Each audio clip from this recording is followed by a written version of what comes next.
புழுகுட்டி என் கூட யார் வந்துருக்காங்கன்னு பாரு.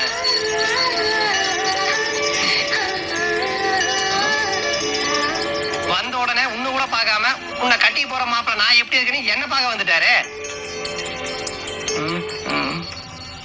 பார்த்ததுல இருந்து ஒரே புகழ்ச்சி தான் நம்ம ஜோடி பொருத்தத்தை பத்தி. ஒரு டைம் ஐஸ்வர்யா அபிஷேக் பச்சன் மாதிரி இருக்குன்றாரு, ஒரு டைம் சூர்யா ஜோதியா மாதிரி இருக்குன்றாரு, ஒரு டைம் சுந்தர் சி குஷ்பு மாதிரி இருக்குன்றாரு. இப்படி சொல்லிக்கிட்டே இருக்கிறாரு. அப்புறம் நம்ம ஹனிமூன் மேட்ரு அத கும்பகோணத்துல வச்சுக்கலான்ட்டாரு. ஏன் நீயே கேள ஏன் சொல்லுங்க. அட என்னப்பா நீ ஆர்டிஓ பார்த்து ஆட்டோ டிரைவர் மாதிரி இப்படி திருன்னு முடிகிற? வாயில ஓவர்லோடு. கும்பகோணத்துல நிறைய கோவில் இருக்குதான், அப்படியே அவர் ஓட்டலே தங்கி சாப்பிட்டுக்கலான்ட்டாரு. கும்பகோணத்துல குளிர் இருக்காதடா. ஆமா, குளிரான இடத்துக்கு போனா கூட வந்து சரக்கு போலான்னு பாக்குறியா? எதுக்கு ஹனிமூன் மேட்ல தலையிற தாத்தா? தயிர் ஊத்தி நல்லா தலையாட்டி.